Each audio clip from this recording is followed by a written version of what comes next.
O João nasceu no ano de 2002, no dia 8 de junho. Nasceu com o pé torto congênito. Com 6 meses de gravidez, eu fiquei sabendo que ele ia nascer com o pé torto congênito. Os 2 pés eram para dentro, completamente para dentro.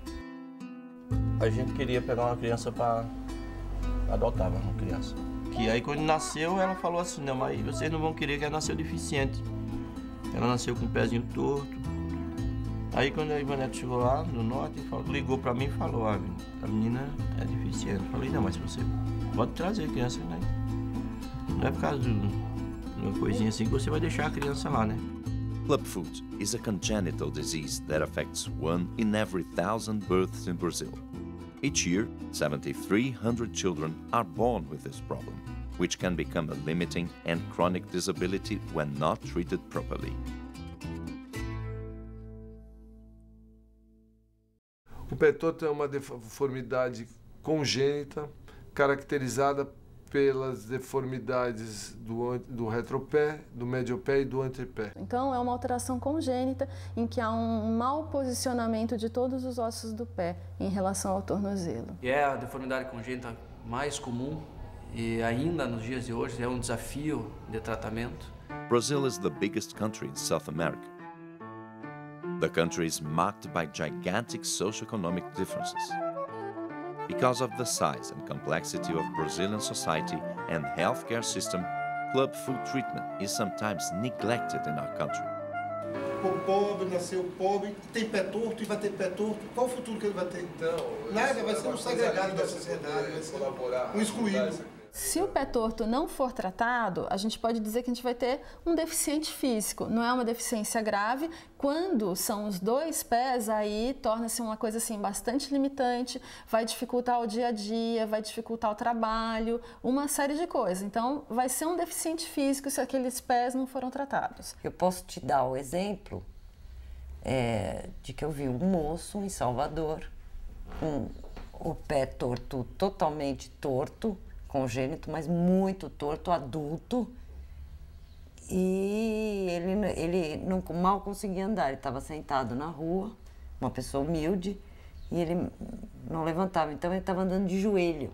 A pessoa que mora numa favela, que nasce com o pezinho torto, ou ele vai ter o acesso e o tratamento pela rede pública adequado, se ele ficar dependendo de cirurgia para fazer isso, é uma catástrofe, porque a gente não tem vagas para operar tantas crianças. Então, eles não têm opção. A gente até aqui no HU recebe crianças que vêm do interior da Bahia, a gente tem algumas, da região amazônica, então você não tem estrutura hospitalar suficiente para tratar todas essas crianças. With the lack of structure in Brazil's healthcare system, a new treatment approach is needed. One that suits the nation's current reality. For many years, medical science has developed treatments for clubfoot disease with great progress and increasingly satisfying results. Today, 2 different techniques are used to treat clubfoot: the kite method and the Ponseti method. Foram contemporâneos kite e Ponseti.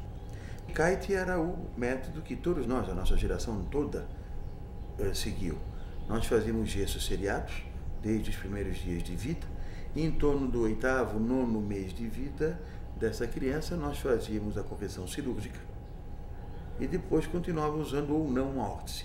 Essa era a teoria da época, era o conceito de tratamento que nós tínhamos e os médicos da minha geração todos seguiram. E depois desses 8 meses de gesso, precisou operar.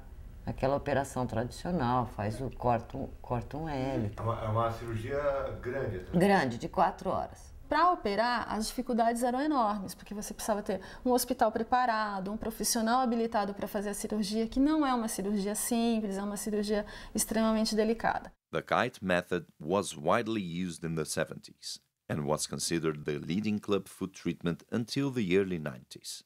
Os trabalhos divulgados por Kite, obtinham um índice de correção muito bom, 95%, 96%, mas era necessário trocar o gesso, aí a criança ficava em média 1 ano tratando com gesso, com trocas semanais, e pelo que nós vimos e levantamos, acho que só o kite conseguia um índice tão alto de correção. E o sucesso do método de kite, descrito na literatura, varia de 11% a 13% até 58%. Mas a gente que trabalha com isso sabe que sempre acaba em cirurgia. Eu tive uma experiência muito grande com cirurgia de pé torto. E eu posso dizer que mesmo os casos que foram muito bem operados por mim, eles não se comparam aos casos que foram muito bem tratados pela técnica que eu uso atualmente, que é a Ponseti, né? Não tem comparação. The Spanish doctor Ignacio Ponseti, working in the University of Iowa, developed more than 50 years ago another approach to club foot treatment. The Ponseti technique consists in the use of orthopedic long leg casts from 5 to 7 weeks, followed by a percutaneous section of the Achilles tendon, a surgical procedure of low complexity, and the use of abduction braces for maintenance of correction. Aí a doutora olhou e falou, não, isso aqui é... O negócio é tratamento. Aí já foi pro primeiro gesso. Chegou lá, já engessou. Tem que engessar desde o pé até a raiz da coxa e durante a confecção você modela o gesso, né? Modela tentando corrigir esse posicionamento ósseo, né? Então você vai primeiro abrindo, levantando primeiro o metatarso, aí vai abrindo o pé, abrindo, e aí depois vai corrigindo a deformidade em equino. Então, a cada troca você vai forçando um pouco mais, né? É um método indolor, a criança pode, algumas vezes chora mais por estar segurando a perna, mas não dói, é muito tranquilo, nunca tive nenhuma complicação nesses, acho que 7, 8 anos que estou fazendo o método. Antigamente se colocava um gesso, não é simplesmente colocar um gesso, não, você vai fazer uma manobra de correção que vai ser mantida com aquele gesso. Mas é a manobra de correção que você faz antes de colocar o gesso que é que realmente vai fazer a correção. Aí quando chegou a data certa, a doutora falou, agora é hora de fazer essa mini cirurgiazinha que é onde o nervo volta, né? Aí foi lá, aí a menina entrou, e pouco saiu, é uma cirurgia tão pequena que não leva ponto, não leva nada.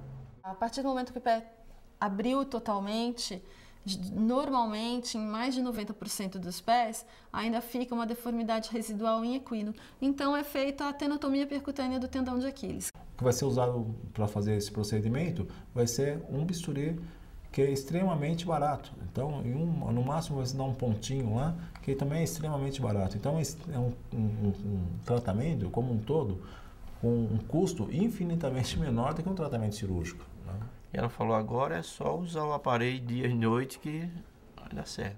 Assim que termina o gesso, vai usar a bota 24 horas por dia durante 3 meses. Só tira para banho. Passados esses 3 meses, vai usar 14 horas por dia. E fica usando 14 horas por dia até 4 anos de idade. Mas se você tira antes, a chance de você ter uma recidiva é muito grande. Ou se você não usa a órtese, a chance de recidiva é muito grande. E gradativamente isso vai se tornando menor. Por isso que a gente usa até 4 anos de idade. E tá usando a bota ainda? Ainda tá usando a bota. Só que agora no período de 12 horas, só à noite. A gente coloca 8 da noite e tira 8 da manhã. Ela reclama? Dias ela reclama, tem dias ela mesmo vai buscar e põe o pé.